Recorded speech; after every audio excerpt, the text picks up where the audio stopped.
അതായത് നമ്മുടെ വിദ്യാഭ്യാസ മന്ത്രി ശിവൻകുട്ടിക്കെതിരെ VD സതീശൻ ഒരു ഗുരുതര ആരോപണം ഉന്നയിച്ചിട്ടുണ്ട്. അതായത് ഇങ്ങനെ ഒരു വിദ്യാഭ്യാസ മന്ത്രി ആയിരിക്കുമ്പോൾ നമ്മുടെ കുട്ടികൾ എങ്ങനെ പഠിക്കുമെന്നുള്ള ഒരു വളരെ മോശമായ രീതിയിൽ ഇവനെ പോലുള്ളവർ എന്നുള്ള ഒരു ഭാഷ ഉപയോഗിച്ചുകൊണ്ട് വളരെ മോശമായിട്ട് പറഞ്ഞു.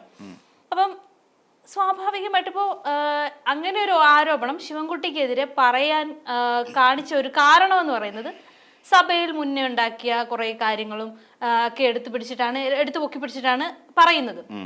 അപ്പൊ ഞാനൊരു കാര്യം ചോദിച്ചോട്ടെ, ഈ കോൺഗ്രസ്സുകാർ സഭയിൽ ഒരു പ്രശ്നങ്ങളും ഉണ്ടാക്കിയിട്ടില്ല?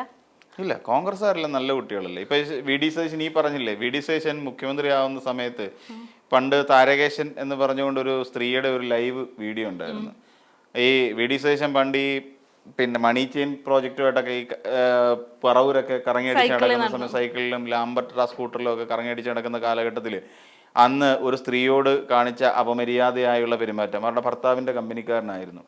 അവിടെ വെച്ചുണ്ടായ ചില ദുരനുഭവങ്ങളെക്കുറിച്ചും അവർക്കുണ്ടായ അനുഭവങ്ങളെക്കുറിച്ചും ഒക്കെ അവർ വളരെ നല്ല ഭാഷയിൽ, വെടിപ്പായ മലയാളം ഭാഷയിൽ അവർ ഫേസ്ബുക്കിൽ ലൈവ് ചെയ്തിട്ടുണ്ടായിരുന്നു. ആ വീഡിയോ ഇപ്പോഴും അവൈലബിൾ ആണെന്നേ.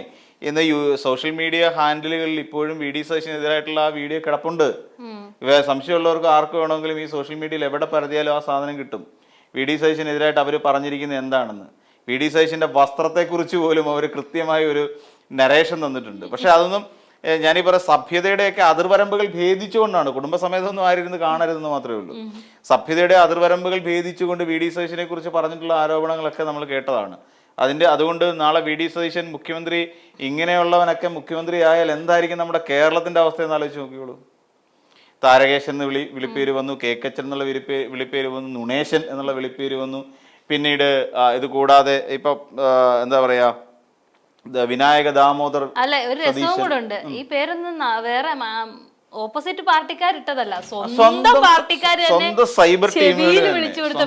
സൈബർ ടീമുകൾ തന്നെ VD സതീശൻ ഇട്ടുകൊടുത്ത പേരാണ്. ആ VD സതീശനാണ് സഭയിൽ വെച്ചുണ്ടായ എന്തായിരുന്നു അന്നത്തെ സാഹചര്യം? അന്ന് അത്രയും വലിയൊരു വിഷയം ഉണ്ടാകാനുള്ള സാഹചര്യം എന്തായിരുന്നു? കേരളത്തിൽ ഇന്ന് അതുപോലെ പ്രതിപക്ഷത്തിനൊരു വിഷയം ഉണ്ടാക്കാൻ സാധിക്കാത്തതിന് കാരണം എന്താണ്?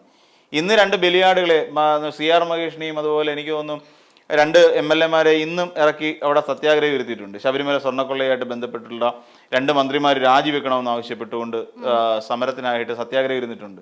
ഇതിനു മുമ്പ് പോലീസ് അട്രോസിറ്റീസ് ഇവിടെ കേരളത്തിൽ നടക്കുന്നു എന്നും പറഞ്ഞുകൊണ്ട് കഴിഞ്ഞ സഭക്കാലത്ത് 2 പേരെ കൊണ്ടുവന്ന് അവിടെ ഇരുത്തിയിട്ടുണ്ടായിരുന്നു. അതിനെക്കുറിച്ച് സതീശനെ വല്ലതും അറിയൂ? 2 പേര് സഭയുടെ മുമ്പിൽ ഇതിനു മുമ്പ് കഴിഞ്ഞ സമ്മേളനത്തിൽ അവര് പിന്നെ ഈ VD സതീശനും കൂട്ടരും, അതായത് പ്രതിപക്ഷം സഭയിൽ പോലീസിന്റെ അതിക്രമങ്ങളെക്കുറിച്ച് ഒരു അവതരിപ്പിച്ചു. അവിശ്വാസ പ്രമേയമല്ല, ഒരു അടിയന്തര പ്രമേയം അവതരിപ്പിച്ചു. ആ അടിയന്തര പ്രമേയം ചർച്ചയിൽ ഇവർ തോറ്റുപോയി. അതായത് പ്രതിപക്ഷത്തിന്റെ വായടപ്പിക്കുന്ന രീതിയിൽ മറുപടി വന്നു. ആ മറുപടി കേട്ട് ക്ഷുഭിതരായ പ്രതിപക്ഷം 2 പേരെ, അത് പോലീസുകാർക്കെതിരെ നടപടി എടുക്കണമെന്ന് ആവശ്യപ്പെട്ടുകൊണ്ട് അവർ കൊണ്ടുവന്ന് 2 MLA സത്യാഗ്രഹം വരുത്തി. എവിടെയാണോ എന്തോ MLA എവിടെയാണെന്നൊരു പിടിയില്ല. ഇപ്പൊ നജീവ് കാന്തപുരവും പിന്നെ CR മഹേഷുമാണ് പുതിയ ബലിയാടുകൾ. അത് പറയാതിരിക്കാൻ പറ്റില്ല.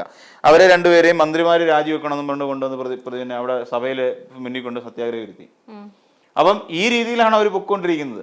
അപ്പൊ ഈ എന്താ VD സതീശൻ എന്താ സത്യാഗ്രഹം ഇരിക്കാത്ത ബുദ്ധിമുട്ട്? VD സതീശൻ ഇരുന്ന് ഇമ്പാക്ട് വേറെ ഒന്നും ആവില്ലേ? CR മഹേഷിനെ കൊണ്ടിരുത്തിയിട്ട് വല്ല കാര്യമുണ്ടോ? അല്ലെ നജീവ് കാന്തപുരത്തെ അവിടെ കൊണ്ടുവന്ന് ഇരുത്തിയിട്ട് വല്ല കാര്യമുണ്ടോ? ഇത് 2 പേരെ കൊണ്ടിരുത്തിയിട്ട് കാര്യമൊന്നുമില്ല. പകരം VD സതീശനും പിന്നെ രമേശ് ചെന്നിത്തലയും കൂടെ വന്നിരിക്കട്ടെ സത്യാഗ്രഹം. എന്താ ഇരിക്കാതെ? അവരിരിക്കത്തില്ല. ആ പ്രതിപക്ഷ നേതാവ് മന്ത്രിയാവുന്ന അവസ്ഥ ഒന്ന് ആലോചിച്ച് നോക്കൂ. ഇന്ന് അതിനപ്പുറത്തേക്ക് അവർക്ക് വേറൊരു സമരമുറ സ്വീകരിക്കാൻ കഴിയുന്നില്ല. എന്തുകൊണ്ടാണ് പറ്റാത്തത്? അന്ന് എന്തിനാണ് സമരം ഉണ്ടായത്? നമ്മൾ ആലോചിച്ച് നോക്കേണ്ട കാര്യം. എന്തിനായിരുന്നു അന്ന് സമരം ഉണ്ടായത്? അന്ന് ഈ പറയുന്ന പ്രതിപക്ഷ നേതാവായിട്ട് ഇപ്പൊ ഇരിക്കുന്ന VD സതീശൻ അടക്കം, രമേശ് ചെന്നിത്തല അടക്കം, AK ആന്റണി അടക്കം മുതിർന്ന നേതാക്കന്മാരെല്ലാവരും ചേർന്നുകൊണ്ട് ഉമ്മൻചാണ്ടി എന്ന് പറയുന്ന മനുഷ്യനെ ഒറ്റ തിരിഞ്ഞ് ആക്രമിച്ചു. അത് വാസ്തവമായ കാര്യമാണ്. അതിനെ തുടർന്നാണ് കേരളത്തിൽ അങ്ങനെ ഒരു സമരം തന്നെ പൊട്ടിപ്പുറപ്പെടുന്നത്. എന്താണെന്ന് ചോദിച്ചാൽ സോളാർ കേസുമായി ഉമ്മൻചാണ്ടിക്ക് ബന്ധമുണ്ടെന്നും സോളാർ കേസിലെ അഴിമതിക്കാരിയായ ആ സ്ത്രീയുമായി ഉമ്മൻചാണ്ടിക്ക് അവീത ബന്ധമുണ്ടെന്ന് വരെ പറഞ്ഞ് പ്രചരിപ്പിച്ചുകൊണ്ടിരുന്ന കോൺഗ്രസ്സുകാർ തന്നെയായിരുന്നു. എന്നിട്ട് ബാർക്കോഴ ആരോപണം വന്ന് ആരായിരുന്നു ആ ബാർക്കോഴ ആരോപണം കൊണ്ടുവന്നത്? ആരായിരുന്നു? രമേശ് ചെന്നിത്തലയ്ക്കെതിരെ ആരോപണം ഉയർന്നു വന്നില്ലേ? ഈ രമേശ് ചെന്നിത്തല തന്നെയല്ലേ പിന്നെ KM മാണിക്കെതിരെ എങ്ങനെ ഒരു ആരോപണം കൊണ്ടുവന്നത്, ആരോപണം ഉയർന്നു വന്നത്? അല്ല, ബിജു രമേശൻ പറഞ്ഞപ്പോൾ അതിനകത്ത് രമേശ് ചെന്നിത്തല അതിനകത്ത് പങ്കാളിയാണ് എന്നുള്ള തലത്തിലേക്ക് വന്നില്ലേ? ഏറ്റവും ഒടുവിൽ ഈ പിന്നെ കെ എം മാണിയെ കുറ്റക്കാരനാക്കിയത് ഇവരൊക്കെ തന്നെ, കോൺഗ്രസ്സുകാർ തന്നെയാണ്. ആ ഒരു ബാർക്കോഴ അങ്ങോട്ട് പൊട്ടിപ്പുറപ്പെട്ടു വന്നു. കെ ബാബു അടക്കമുള്ള പിന്നെ ധനകാര്യ വകുപ്പ് കൈകാര്യം ചെയ്തുകൊണ്ടിരുന്ന നമ്മുടെ മാണി സാർ ഉൾപ്പെടെയുള്ള ആൾക്കാർക്കെതിരെ ആരോപണം ഉയർന്നു വന്നു. അങ്ങനെ ആരോപണ വിധേയനായ ഒരു വ്യക്തി സ്വന്തം വീട്ടിൽ നിന്ന് വിജിലൻസുകാർ നടത്തിയ റെയ്ഡിൽ നിന്ന് പണം എണ്ണുന്ന മെഷീൻ വരെ കെ എം മാണിയുടെ വീട്ടിൽ നിന്ന് കണ്ടെത്തി. ആരാണ് അന്ന് വിജിലൻസ് ഭരിച്ചുകൊണ്ടിരുന്നത്? പിണറായി വിജയനായിരുന്നു? അല്ല, കോൺഗ്രസ് ആയിരുന്നു. അവിടെ റെയ്ഡ് ചെയ്യാൻ വേണ്ടി പിന്നെ നോട്ടീസ് കൊടുത്തത് അന്ന് രമേശ് ചെന്നിത്തലയായിരുന്നു ആഭ്യന്തര വകുപ്പ് കൈകാര്യം ചെയ്തുകൊണ്ടിരുന്നത്. ഉമ്മൻചാണ്ടിക്കെതിരെ ആരോപണം വന്ന സമയത്ത് തിരുവഞ്ചൂർ രാധാകൃഷ്ണന്റെ കള്ളക്കളിയായിരുന്നു അന്ന്. അത് തിരുവഞ്ചൂർ രാധാകൃഷ്ണന് ഉമ്മൻചാണ്ടിയെ വെട്ടി പിന്നെ മുഖ്യമന്ത്രിയാകാനുള്ള തിരുവഞ്ചൂരിന്റെ കളിയായിരുന്നു അത് ഉമ്മൻചാണ്ടിക്കെതിരെ ആ പണി പണിഞ്ഞത്, അല്ല വേറെ ഒന്നും ആയിരുന്നില്ല. ഇതിനകത്ത് വേറെ ഇവരുടെ കോൺഗ്രസിന്റെ ഒരു രാഷ്ട്രീയം ഉണ്ടായിരുന്നു അതിനകത്ത്. എന്നിട്ട് ഉമ്മൻചാണ്ടി കുറ്റക്കാരൻ, കെ എം മാണി കുറ്റക്കാരൻ, ഇവർ രണ്ടുപേരും എന്തോ ഇവിടെ വലിയ പ്രശ്നം നടത്തി. രമേശ് ചെന്നിത്തല ആഭ്യന്തര വകുപ്പ് ഇരുന്നുണ്ടായി ഈ പണി കാണിച്ചത് കെ എം മാണിക്കെതിരെ. അന്ന് കെ എം മാണിക്ക് അന്നേരം ബജറ്റ് അവതരിപ്പിക്കണം. ആ ബജറ്റ് അവതരിപ്പിക്കാൻ പറ്റില്ല. ഇത്രത്തോളം അഴിമതിയിൽ മുങ്ങിക്കുളിച്ച് നിൽക്കുന്ന ഒരാള് പിന്നെ ഇവിടെ പോകണ്ട എന്ന് പറഞ്ഞുകൊണ്ട് സ്വന്തം പാർട്ടിക്കാർ വെച്ച പാരയ്ക്കകത്ത് പെട്ടുപോയവരാണ് കെ എം മാണി. ആ കെ എം മാണിക്കെതിരായി പ്രതിപക്ഷം സമരം ചെയ്തു. അയാളെ പിന്നെ ആ മന്ത്രിയെ സഭയിൽ കയറ്റില്ലെന്നും ബജറ്റ് അവതരിപ്പിക്കില്ല എന്നും സമരം വാശി പിടിച്ചു. ആ വാശി പിടിച്ചതിന്റെ ഫലമായിട്ടാണ് അന്ന് അത്രയും കോളിളക്കം സൃഷ്ടിക്കുന്ന അവിടെ പ്രശ്നമുണ്ടായത്, സഭയിൽ കയ്യാങ്കളി ഉണ്ടായത്. അല്ലാതെ കാരണക്കാരാരാ? ഇവർക്കെതിരായി കെ എം മാണിക്കെതിരായോ ഉമ്മൻചാണ്ടിക്കെതിരായോ CPM-കാർ ഒരു ഘട്ടത്തിൽ പോലും ഒരു ആരോപണം ഉന്നയിച്ചില്ല. അതേസമയം ഈ ഉമ്മൻചാണ്ടിയുടെ കാലത്താണ് മുഖ്യമന്ത്രിയെ കോടതി വെറുതെ വിട്ടിട്ട് പോലും പിണറായി വിജയനെതിരായി SNC ലാവലിംഗ് കേസ് കുത്തിപ്പൊക്കൊണ്ടുവന്നത്. ഇതെല്ലാം ചെയ്ത കളി ഇവർ കളിച്ച കളിയാ, ഇവർ കളിച്ച കള്ളക്കളിയാണ്. അപ്പോൾ കെ എം മാണിയെ കുറ്റക്കാരനാക്കിയതും ഉമ്മൻചാണ്ടിയെ കുറ്റക്കാരനാക്കിയതും ഈ രമേശ് ചെന്നിത്തല ഉൾപ്പെടെയുള്ള വലിയ നേതാക്കന്മാരാണെന്നേ. രമേശ് ചെന്നിത്തലയും പിന്നെ ഇതോടൊപ്പം തന്നെ തിരുവഞ്ചൂർ രാധാകൃഷ്ണൻ, പിന്നെ നമ്മൾ അങ്ങോട്ട് നോക്കിക്കഴിഞ്ഞാൽ ഒരു വലിയ പട തന്നെയുണ്ട്. ഇവരെല്ലാം കൂടെ ഈ പറയുന്ന VD സതീശൻ അതിൽ നിന്ന് മാറിയിക്കാൻ പറ്റുമോ? പറ്റില്ല. VD സതീശൻ എത്ര ചാനലുകൾക്ക് അഭിമുഖം കൊടുത്തിട്ടുണ്ട്, അതിനകത്തെല്ലാം വെട്ടി തുറന്ന് പറഞ്ഞിട്ടുണ്ട്. ബൈറ്റ് കൊടുക്കുന്നതിനകത്ത് ഉമ്മൻചാണ്ടിയെ കുറ്റം പറഞ്ഞിട്ടാണ് ബൈറ്റ് കൊടുക്കുന്നത്. ഈ പിന്നെ എന്താണ് TN ജേക്കബ് സഭയെ ഇരുത്തിക്കൊണ്ട് പറഞ്ഞില്ല ഏറ്റവും വലിയ അഴിമതിക്കാരാണ് ആയിരിക്കുന്ന മുഖ്യമന്ത്രി എന്ന്. ആരാ ചൂണ്ടിയാ പറഞ്ഞത്? പിണറായി വിജയൻ ആയിരുന്നില്ല അന്ന് മുഖ്യമന്ത്രി. അന്ന് VS അച്യുതാനന്ദൻ പ്രതിപക്ഷ നേതാവായിരുന്നു. അന്ന് അവിടെ നിന്നുകൊണ്ട് പറഞ്ഞ ആരാ? അപ്പോൾ പ്രതിപക്ഷമല്ല ശരിക്കും ആരോപണം ഉയർത്തിക്കൊണ്ട് വന്നത്. സ്വന്തം പാർട്ടിക്കാര് അല്ലെങ്കിൽ സ്വന്തം മുന്നണിയിലുള്ള നേതാക്കന്മാർ ആരോപണം ഉന്നയിച്ചപ്പോൾ ആ ആരോപണം ഏറ്റുപിടിക്കുക മാത്രമാണ് അന്നത്തെ പ്രതിപക്ഷം ചെയ്തത്. ഈസിയായ കാര്യങ്ങൾ, പ്രതിപക്ഷത്തിന്റെ കാര്യങ്ങൾ ഈസിയായി. അപ്പോൾ ആ പ്രതിപക്ഷം സഭയിൽ വേളം ഉണ്ടാക്കി. അല്ല പിന്നെ VS അച്യുതാനന്ദൻ പറഞ്ഞിട്ടില്ല കെ എം മാണി കള്ളനാന്ന് പറഞ്ഞതും ഈ രമേശ് ചെന്നിത്തല തന്നെയായിരുന്നു. അദ്ദേഹത്തിന്റെ വീട്ടിൽ റെയ്ഡ് നടത്താൻ വേണ്ടി നിർദ്ദേശം കൊടുക്കുകയും നോട്ടീസ് അയക്കുന്നതും അതേ പാർട്ടിക്കാർ തന്നെയായിരുന്നു. എന്നിട്ടല്ലേ പുള്ളി പിടിയിലാവുന്നത്. പുള്ളിയുടെ വീട്ടിൽ നിന്ന് നോട്ടെണ്ണുന്ന മെഷീൻ വരെ കണ്ടുപിടിച്ചത്. അപ്പോൾ അന്ന് കയ്യാങ്കളി നടന്നു. ഇന്ന് അതിനുശേഷം അതാണോ പിന്നെ ഒരു മികച്ച വിദ്യാഭ്യാസ മന്ത്രി പിന്നെന്താ അല്ല എന്ന് പറയാനുള്ള ഒരു കാരണം? ശരിയാ, എന്തൊക്കെ കാര്യങ്ങൾ ചെയ്തിട്ടുണ്ടെന്നുള്ളതൊന്നും നോക്കുകയില്ല. പിന്നെ ഇദ്ദേഹം തന്നെ വ്യക്തമായിട്ട് പറഞ്ഞല്ലോ, 9,000 കോടി രൂപയുടെ വികസനമാണ് ഈ സ്കൂളുകളുമായി ബന്ധപ്പെട്ട് നടത്തിയത്. ഇനി ഉമ്മൻചാണ്ടി കാലത്തേക്കൊന്ന് പോയി നോക്കിക്കേ. സ്കൂളുകൾ ലാഭകരമല്ല, അടച്ചുപൂട്ടൽ ഭീഷണിയിൽ. എന്താണ് സ്കൂളിൽ നിന്ന് കിട്ടുന്ന ലാഭം? ലാഭകരമല്ലാത്ത സ്കൂളുകൾ എങ്ങനെയാണ് കണ്ടുപിടിക്കുക? മതി കുട്ടികളുടെ സ്ട്രെങ്ത്, അവിടുന്ന് കുട്ടികളുടെ ഫീസ് മേടിച്ചിട്ടാണോ സ്കൂളുകൾ പ്രവർത്തിക്കുന്നത്? ലാഭകരമല്ലാതാവാൻ അവിടെ കുട്ടികളെ അവിടെ രൂപപ്പെടുത്തിയെടുക്കുകയാണ്. നാളെയുടെ വാഗ്ദാനങ്ങളായ കുട്ടികളെ രൂപപ്പെടുത്തിയെടുക്കുന്ന സ്ഥാപനങ്ങളാണ് സ്കൂളുകൾ. ആ സ്കൂളിൽ ലാഭവും നഷ്ടത്തിന്റെയും കണക്ക് നോക്കിയിട്ടല്ല സ്കൂൾ പ്രവർത്തിക്കുന്നത്. ആണോ അല്ലേ? അപ്പം അങ്ങനെ ഒരു സാഹചര്യത്തിൽ എങ്ങനെയാണ് സ്കൂളുകളെ ലാഭകരമാക്കി മുന്നോട്ട് കൊണ്ടുപോവുക? ഇങ്ങനെ ചിന്തിച്ച ഒരു മുഖ്യമന്ത്രിയായിരുന്നു ഉമ്മൻചാണ്ടി. അന്ന് കൂട്ടുപിടിക്കാനായിട്ട് അബ്ദുറബ് എന്ന് പറയുന്ന ഒരു ഒന്നാന്തരം കേരളം കണ്ടതിൽ വെച്ച് ഇത്രയും വൃത്തികെട്ട ഒരു വിദ്യാഭ്യാസ മന്ത്രി ഉണ്ടായിട്ടില്ല. തമാശയല്ല ഞാൻ പറഞ്ഞത്. അന്ന് പലരും പറഞ്ഞിട്ടുണ്ട് ജോസഫ് മുണ്ടശ്ശേരി മാഷി ഇരുന്ന അതേ കസേരയിൽ ഇരിക്കുന്ന അയോഗ്യനായ ഒരു വ്യക്തിയാണ് ഈ പറയുന്ന ആളെന്ന്. അബ്ദുറബ് ഏതെങ്കിലും ഒരു മന്ത്രി ചോദിക്കുന്ന ചോദ്യമാണോ അന്ന്? ചോദിക്കുകയാണ്. ഓണപരീക്ഷയ്ക്ക് പോലും കുട്ടികൾക്ക് പുസ്തകം കിട്ടിയിട്ടില്ല. ഫോട്ടോസ്റ്റാറ്റ് എവിടെന്നെങ്കിലും കിട്ടുന്ന വെച്ചിട്ടാണ് കുട്ടികളെ പഠിപ്പിച്ചുകൊണ്ടിരുന്നത്. ഓരോ പാഠത്തിന്റെ അധ്യാപകരുടെ ഗതികേടെന്ന് ആലോചിച്ച് നോക്കി. ആ സമയത്ത് ഓണപരീക്ഷ വന്നു, പുസ്തകം കിട്ടിയിട്ടില്ല കുട്ടികൾക്കൊന്നും. അബ്ദുറബിനോട് ചോദിച്ചു, എന്താ കുട്ടികൾക്കൊന്നും പുസ്തകം കിട്ടിയില്ല? അത് ഓണപരീക്ഷ നേരത്തെ വന്നു, ഓണം നേരത്തെ വന്നു. അത് മാത്രല്ല, അന്ന് ആ വർഷം SSLC എക്സാം നടക്കുന്ന സമയത്ത് തന്നെ ശരിക്കും പറഞ്ഞാൽ അന്ന് 10ാം ക്ലാസ് എഴുതി പാസ്സായ പിള്ളേർക്കൊക്കെ ഭയങ്കര സന്തോഷമായിരിക്കും. ഒരിക്കലും അബ്ദുൾ റബ്ബിനെ മറക്കൂല. കാരണം അന്ന് 99.9% വിജയ ശതമാനം, പരീക്ഷ എഴുതാത്തവര് വരെ പരീക്ഷയ്ക്ക് ജയിച്ചു. ഇങ്ങനെയൊക്കെയുള്ള ചരിത്രപരമായ മുഹൂർത്തങ്ങളിലൂടെ കടന്നുപോയ ഒരു വർഷമാണ് 2016 വരെയുള്ള ഒരു വിദ്യാഭ്യാസ വകുപ്പിന്റെ കാലഘട്ടം എന്ന് പറയുന്നത്. അതിൽ നിന്നൊക്കെ മാറിയില്ലേ? അതിൽ നിന്നൊക്കെ എത്രയോ മാറി. ഇന്ന് സ്കൂളിൽ നമ്മുടെ കുട്ടികൾ സ്കൂളിലേക്ക് പോകുമ്പോൾ അവർക്ക് വാഹന സൗകര്യമുണ്ട്, അവർക്ക് നല്ല ബിൽഡിങ്ങുകളുണ്ട്, ഇടിഞ്ഞു പൊളിഞ്ഞ് വീഴാത്ത ബിൽഡിങ്ങുകളുണ്ട്. ഈ കഴിഞ്ഞ ഒരു ദിവസം പിന്നെ അച്ചൂമ്മൻ അവിടെ നിന്നുകൊണ്ട് മറ്റേ ബിന്ദു മെഡിക്കൽ കോളേജ് തകർന്നു വീണ് മരിച്ച ഒരു സ്ത്രീ മരിച്ച സമയത്ത് ആ അച്ചൂമ്മൻ പറയുന്നില്ല 50 വർഷത്തിന് മുമ്പ് ഉമ്മൻചാണ്ടി ഉണ്ടാക്കിയത് മതി ഞങ്ങൾക്കെന്ന്. 50 വർഷത്തിന് മുമ്പ് ഉമ്മൻചാണ്ടി ഉണ്ടാക്കിയെല്ലാം തകർന്നു വീണു തുടങ്ങി. ഉമ്മൻചാണ്ടി എന്തുണ്ടാക്കിയെന്നാ പറയുന്നത്? തറക്കല്ലിടുന്നതാണോ ഉമ്മൻചാണ്ടിയുടെ നേട്ടം? കുറെ കല്ലുകൾ അവിടെ ഇവിടെയൊക്കെ ഇട്ടിട്ടുണ്ട്. അല്ല, അതിനപ്പുറത്ത് ഉമ്മൻചാണ്ടി എന്ത് ചെയ്തു? വിഴിഞ്ഞം പദ്ധതി ഇപ്പോൾ ഏറ്റെടുത്ത് തല വെച്ചുകൊണ്ടൊക്കെ ഉമ്മൻചാണ്ടി വിഴിഞ്ഞം പദ്ധതിക്ക് വേണ്ടി എന്ത് ചെയ്തു? ഉമ്മൻചാണ്ടി ഭരിക്കുന്ന കാലത്ത് CPM സമരം ചെയ്യേണ്ടി വന്നു വിഴിഞ്ഞം പദ്ധതി നടപ്പിലാക്കണമെന്ന് പറഞ്ഞിട്ട്. ഇതേ UDF-കാർ പിന്നീട് പ്രതിപക്ഷത്തിരുന്നപ്പോൾ വിഴിഞ്ഞം പദ്ധതി നടപ്പിലാക്കില്ല എന്ന് പറഞ്ഞുകൊണ്ട് സമരം ചെയ്തു.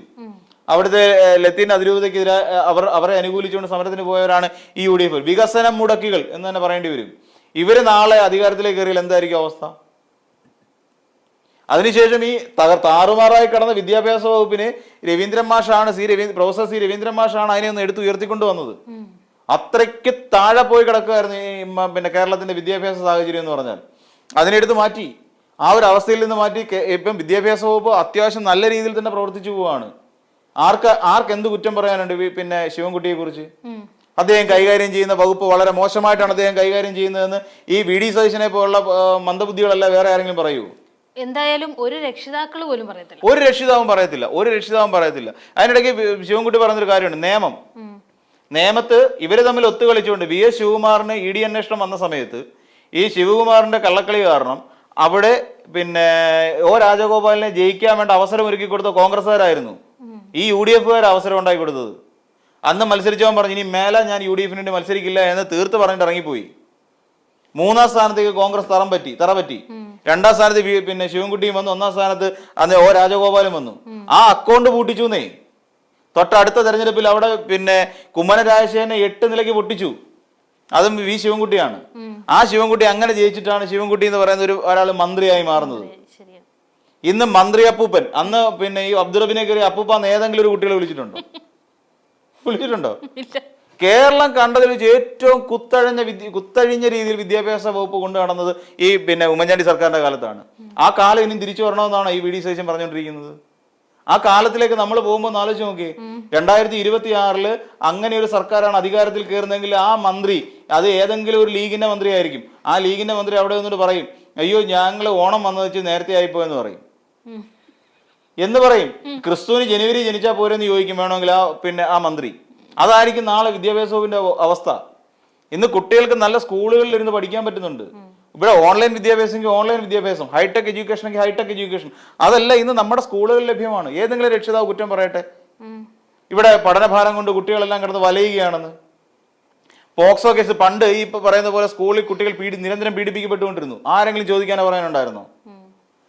ഇന്ന് കുട്ടികളെ വടിയെടുത്ത് അടിച്ചാൽ കുട്ടികൾക്ക് ഇന്ന് പരാതിപ്പെടാൻ ധൈര്യമായിട്ട് മുഖ്യമന്ത്രിയെ ഒന്നിൽ നേരിട്ട് ഈ പറയുന്ന വിദ്യാഭ്യാസ മന്ത്രിയെ നേരിട്ട് ഒന്ന് വിളിക്കുകയോ അല്ലെന്നുണ്ടെങ്കിൽ കത്തയക്കുകയോ ചെയ്യാൻ നേരിട്ട് അങ്ങനെ ഒരു സ്വാതന്ത്ര്യം ആ പോയ കാലഘട്ടത്തിൽ ഉണ്ടായിരുന്നു? അബ്ദുറബിന്റെ കാലഘട്ടത്തിൽ ഉണ്ടായിരുന്നു? ഇല്ല. അപ്പൊ അതിന്റെ അർത്ഥം ഏറ്റവും മികച്ച വിദ്യാഭ്യാസ വകുപ്പ് മന്ത്രി എന്നുള്ള നിലയിലേക്ക് V ശിവൻകുട്ടി വളർന്നുകൊണ്ടിരിക്കുകയാണ്, മാറിക്കൊണ്ടിരിക്കുകയാണ്. പിന്നെ അദ്ദേഹത്തിൻ്റെതായ ചില പരിമിതികളുണ്ട്. ഒന്നാമത്തെ കാര്യം SFIയുടെ ഒരു തീപ്പൊരി നേതാവായിട്ട് തന്നെ വന്ന ഒരാളാണ്. അതിനുശേഷം തിരുവനന്തപുരം നഗരത്തിന്റെ നഗരപിതാവായിട്ട് അദ്ദേഹം വരികയുണ്ടായി. DYFIയിലും SFIയിലും ഒക്കെ ശക്തമായ നേതാവായിട്ട് തന്നെ പ്രവർത്തിച്ചു വന്ന ഇപ്പൊ നമ്മൾ ഈ കാണുന്ന ശിവൻകുട്ടി അല്ലായിരുന്നു പണ്ടത്തെ ശിവൻകുട്ടി. തകർത്ത് വാരിക്കൊണ്ട് നടന്നൊരു ശിവൻകുട്ടി ഉണ്ടായിരുന്നു. പാർട്ടിയുടെ എന്താ പറയാ ഒരു ശക്തനിൽ ശക്തൻ എന്നൊക്കെ പറയാൻ പറ്റുന്ന ഒരു നേതാവ് തന്നെയായിരുന്നു V ശിവൻകുട്ടി. ആ ശിവൻകുട്ടിയാണ് പിന്നെ ആ ശിവൻകുട്ടി ഇവനൊക്കെ വിദ്യാഭ്യാസ വകുപ്പ് ഭരിക്കുന്ന കാലം എന്നൊക്കെ പറയാൻ എന്ത് ഉളുപ്പുണ്ടെന്ന് ഞാൻ ആലോചിക്കുന്നത്. ഈ പിന്നെ നമ്മുടെ VD സതീശന് എന്ത് യോഗ്യതയുണ്ട് VD സതീശന്. നാടിയേക്ക് 40 വട്ടം ഈ പറയുന്ന പിന്നെ ഈ വാർത്ത കണ്ടുകൊണ്ടിരിക്കുന്ന കുട്ടികൾ ആലോചിക്കും ഇയാൾ ഇന്നലെ പറഞ്ഞല്ലോ ഇന്ന് പറയുന്നത്. അത്രയ്ക്ക് കള്ളം പറഞ്ഞുകൊണ്ട് നടക്കുന്ന വാക്കിന് സ്ഥിരതയില്ലാത്ത ഒരു മനുഷ്യൻ. ഈ പറയുന്ന ആളൊക്കെ ഇങ്ങനെ ശിവൻകുട്ടിയെ എന്തിനു കുറ്റം പറയണം? അതിനുള്ള യോഗ്യത എന്തിരിക്കുന്നു? അവരുടെ കൂട്ടത്തിൽ ആരെങ്കിലും ഉണ്ടായിരുന്നോ? കഴിഞ്ഞ UDF ഭരണകാലത്തിൽ ഏതെങ്കിലും ഒരു നേതാവ് ഉണ്ടായിരുന്നോ വിദ്യാഭ്യാസ വകുപ്പിനെ നേരെ കൊണ്ടു നടക്കാൻ? ഒരാൾ പോലും ഇല്ലായിരുന്നു. ഒരുത്തനെ പോലും, ഇനി മഷിയിട്ട് നോക്കിയാൽ പോലും ശിവൻകുട്ടിയെ പോലെ വിദ്യാഭ്യാസ വകുപ്പ് കൊണ്ടു നടക്കാൻ പറ്റിയ ഒരാളെ UDF കൂട്ടത്തിൽ നിന്ന് കിട്ടത്തില്ല. എന്ന് UDF അധികാരത്തിൽ കയറുന്നു അന്ന് നമ്മുടെ കുട്ടികളുടെ കഷ്ടകാലം ആരംഭിക്കും. നമ്മുടെ കുട്ടികളുടെ പഠന നിലവാരം നേരെ താഴോട്ട്, കുത്തിനെ താഴോട്ട് വീഴും. കുട്ടികൾ സ്കൂളിൽ അനുഭവിച്ചു തന്നെ പോകും. അത് തന്നെയാണ് ശരിക്കും ഇനി UDF ഒരു ഭരണകാലഘട്ടത്തിൽ നമ്മുടെ കേരളത്തിലെ കുട്ടികൾ അനുഭവിക്കാൻ പോകുന്നത്. ഇവിടെ ഒന്നും നടപ്പിലാക്കരുത്, ഇവിടെ വികസനം മുടങ്ങണം. എന്തിനാ വികസനം മുടങ്ങേണ്ടത്? ഇവിടെ എല്ലാ സർക്കാർ, നമ്മുടെ ഇടതുപക്ഷ സർക്കാർ എല്ലാം ആളുകൾക്ക് കൊടുത്തു കഴിഞ്ഞാൽ നാളെ ഇവർക്കൊന്നും പറയാൻ പറ്റില്ല, ഇവർക്ക് ചെയ്തു കൊടുക്കാനൊന്നും പറ്റുന്നില്ല. കാര്യം എന്താ? മുഖ്യമന്ത്രി എല്ലാം തീരദേശപാതയ്ക്ക് തുരങ്കം വെക്കണം, വിഴിഞ്ഞം പോർട്ടിന് തുരങ്കം വെക്കണം, അങ്ങോട്ട് നോക്കിക്കഴിഞ്ഞാൽ മലയോര ഹൈവേക്ക് തുരങ്കം വെക്കണം, അപ്പുറത്തോട്ട് നോക്കിക്കഴിഞ്ഞാൽ പിന്നെ വയനാട് തുരങ്കപാതയ്ക്ക് തുരങ്കം വെക്കണം, പിന്നെ ഇവിടുത്തെ ജലമെട്രോയ്ക്ക് തുരങ്കം വെക്കണം എന്ന് വേണ്ട, ഇങ്ങനെ പിന്നെ ലൈഫ് മിഷൻ പദ്ധതി പിരിച്ചു വിടണം. ഇതൊക്കെയാണ് അവരുടെ അവർ ചിന്തിക്കുന്ന കാര്യങ്ങൾ, അവരുടെ ആവശ്യങ്ങൾ അതൊക്കെയാണെന്നേ. ഇതെല്ലാം ഒന്നും നടപ്പിലാക്കില്ല. ലൈഫ് മിഷൻ വേണ്ട ഇവിടെ കേരളത്തിൽ. എന്നിട്ട് പറയണം 5 ലക്ഷം വീടുകൾ 5 വർഷം കൊണ്ട് ഉമ്മൻചാണ്ടി വെച്ചു കൊടുത്തത്. ഒരു കണക്കിലും ഇല്ല, നിയമസഭാ രേഖയിൽ പോലും ഇല്ല കണക്ക്. പിന്നെ എങ്ങനെയാണ് VD സതീശൻ കള്ളം പറഞ്ഞു നടക്കുന്നത്? എന്ത് അടിസ്ഥാനത്തിലാണ് കള്ളം പറഞ്ഞു നടക്കുന്നത്? എന്തെങ്കിലും ഒരു രേഖ വേണ്ടി. ആ പാടെ VD സതീശന്റെ കയ്യിൽ എല്ലാത്തിനും രേഖയുണ്ട്, ഈ കൈവെള്ളയെ കാണുന്നത്. അതല്ലാതെ വേറെ ഒരു രേഖയും VD സതീശന്റെ കയ്യിലില്ല.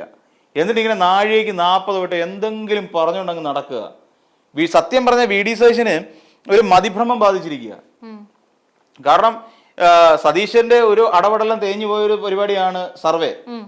അടപടലം തേഞ്ഞു പോയി. അത് രമേശ് ചെന്നിത്തല തന്നെ നല്ലപോലെ നാറി. ഇത് കനകോലുവും VD സതീശനോട് ചേർന്നുള്ള ഒത്തുകളിയായിരുന്നു ആ സർവേ എന്നുള്ളത് കേരളത്തിലെ ഒരുമാതിരിപ്പെട്ട എല്ലാ ജനങ്ങൾക്കും മനസ്സിലായി. ഒരു അടിസ്ഥാനവുമില്ലാത്ത സർവേ. പിന്നെ കോൺഗ്രസ് അല്ലെങ്കിൽ ഈ പറയുന്ന മത്സരത്തിന്റെ ചിത്രത്തിലെ കാര്യമായിട്ടില്ലാത്ത രാജീവ് ചന്ദ്രശേഖർ വരെ പിന്നെ ഇതിനകത്തേക്ക് മുഖ്യമന്ത്രി സ്ഥാനത്തേക്ക് സെലക്ട് ചെയ്യപ്പെട്ടു ആളുകൾക്കിടയിൽ. ഒന്ന് ആലോചിച്ച് നോക്കൂ. അപ്പൊ എന്നിട്ട് സ്വന്തം പാർട്ടിയിലെ വേറെ ഒരുത്തനെ പോലും അതിനകത്ത് അടുപ്പിച്ചിട്ടില്ല. ഇന്നോ നാളെയോ പാർട്ടി മാറാൻ വേണ്ടി ഇരിക്കുന്ന ശശി തരൂർ വരെ അതിനകത്ത് വന്നു.